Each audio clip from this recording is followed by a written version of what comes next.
Nagtaka ka sa itsura ko. Di ko kayang tanggapin. Paloma! Aking mahal, Paloma. Teka lang. Ayan na naman. Ano nangyari? Bakit yan ang itsura mo? Bakit yan ang buhok mo? Tsaka bakit ano yan? Parang tigas. Ganyan talaga. Nag-CR ka na naman, no? Oo nga, Ernie. Mukha ka na ngayong hati-pati. Sandali. Bonita? Adarna?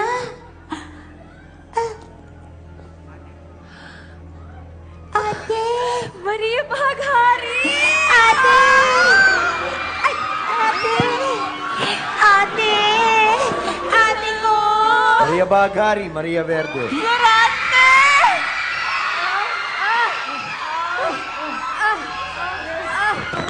Ada!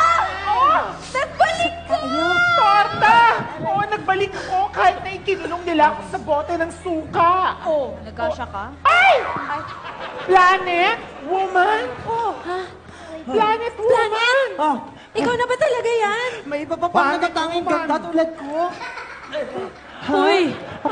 Sana nga talagang natatangi yung isa na lang yan, ha? Promise, sabihin mo sa nanay mo, last na yan.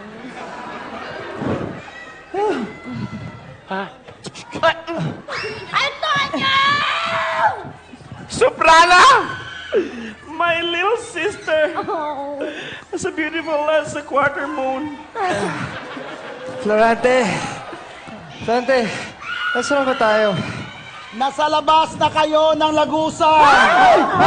Baligno! Huy! Siri ko puno. Paano kami nakalabas? Dahil sa isang nilalang! Sino?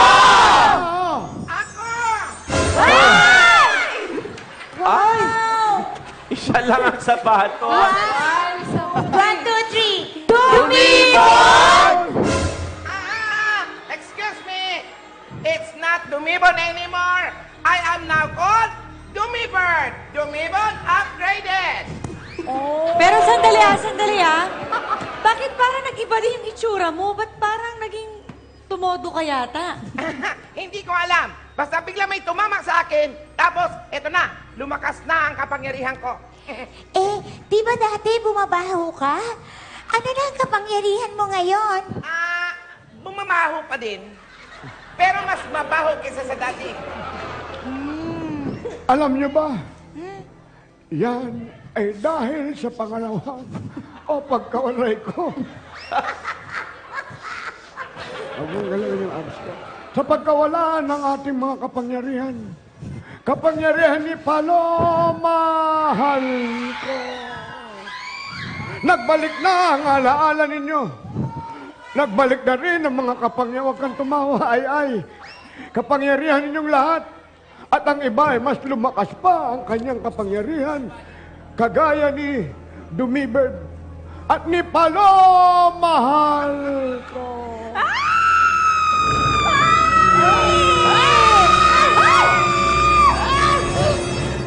Ano nangyari sa buhok ko? Side effect yan kasi nung umupgrade mong power. Tsaka ayaw mo nung terno na kayo ng buhok mo ng pinakamamahal mong sika, Ernie. Alam mo, ganito lang yan. Parang kami lang yan ni Yvonne Adarna. O, di ba? Magkamukha kami. Hoy! Hanggang duty, magkapareho kami, no? Anong magkamukha, wag kang sinungaling. Dapat lampasan mo muna yung ganda ko bago ka umabot sa ganda niya. Wow! Hala naman! Di kung maganda kay Josang. Hoy! Ano yan, Diyosa agad? Hindi ba pwede dumaan ka muna sa maligno? Hoy! Ang sabi ng kapatid ko, impacto. Isa ka pa eh. Ang sabi niya, maligno. Hindi impacto. Sandali! Kanina pa tong kagulaan nito. Ano? Pero wala. Pero alam nyo, power ko bulol. So, dapat ganun. Pero hindi pa nakasagot ang tanong ko. Ano? Ba't nandito tayo? Wala ako naintindihan. Bakit Ako din. tayo nandito? Bakit tayo nandito? Sorry. Ayun. Okay. Maligno! Lumakas tong balon ko. Dinala kayo dito dahil nandito na sa daigdig ng mga tao, si Kazan. Hala. Pero, nasaan ang mga kapatid kapatid kong sina Maria Dilaw, Maria Azul at Maria Pula. Naiwan sila sa kabilang mundo at nakipaglaban sa mga alagad ni Kazam Dun. Pero paano sila nakalabas dyan? Paano nila nahanap ang lihim na lagusan? Alam ko na. Dahil din siguro yan sa napakawalang makakapangyarihan. Tama! Tama! Tama! Tama ka, Caprio. Malaking gulo ang magaganap. Hindi dapat makapasok si Kazam sa mundo ng mga tao. Kaya ko kayo dinala dito. Dahil tayo lang ang makakapigil kay Kazam at sa mga alagad niya.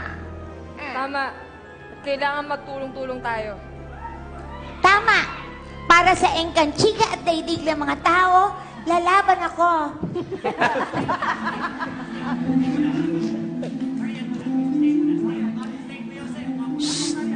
Ako muna. Oo nga, pwede bang lumakad din? Mga kasama, sasama ba kayo sa pakikipaglaban? Oo! Handa ba kayo sa pwede mangyari at kalabasan ng digmaang ito? Oo! Ito na, ikaw na yan. Ikaw Ikaw pa pa rin. Ako pa rin. Ito na ang pinakahihintay natin. Harapin natin si Kazam.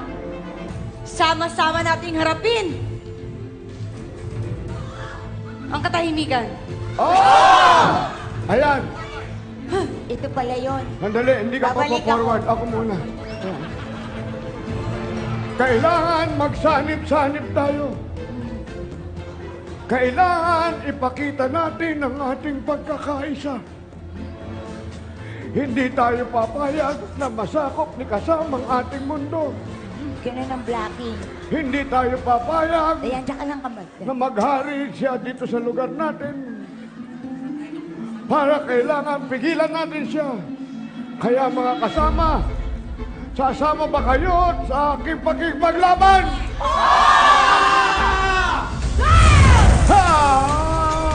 Haharapin na ng ating mga bida ang pinakamalaking laban bilang mga tagapagtanggol ng mundo. Malakas si Kazam at marami siyang alagad. Kayanin kaya ng ating mga bida ang haharapin lang digmaan? Sundan sa susunod na linggo ang pinakamalaking pagtatapos ng aming seryeng Fantasya dito lang sa Yvonne Adarna!